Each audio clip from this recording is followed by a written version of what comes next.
Rana plaza ভবন ধসের ১১ বছর আছে। এই ১১ বছরে ওই দুর্ঘটনায় ক্ষতিগ্রস্তদের আর্থিক সহযোগিতা করা গেলেও পুনর্বাসন নিশ্চিত করা যায়নি। সেই সঙ্গে বিচারের দেরিতেও হতাশ শ্রমিকরা।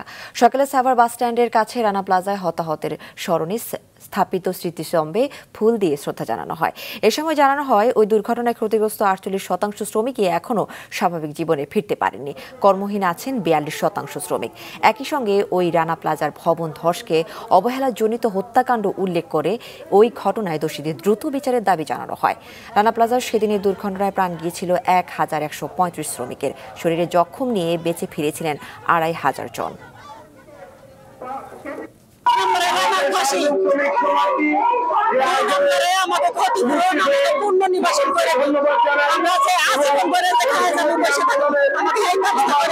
এই নির্মম হত্যাকাণ্ডের সাথে যারা জড়িত তাদের সর্বোচ্চ শাস্তি, রানা প্লাজার জায়গাটাকে বাজেয়াপ্ত করে যারা ক্ষতিগ্রস্ত তাদেরকে পুনর্বাসন ঘোষণার দাবি আমরা ১১টি বছর যাবত করছি। সরকার এই বিষয়টা ভুলে যাওয়ার চেষ্টা করতেছে, মালিকরা ভুলে যাওয়ার চেষ্টা করতেছে, কিন্তু বাংলাদেশের ৪০ লাখ গার্মেন্টস শ্রমিক কিন্তু এটাকে স্মরণে রাখছে, মনে রাখছে।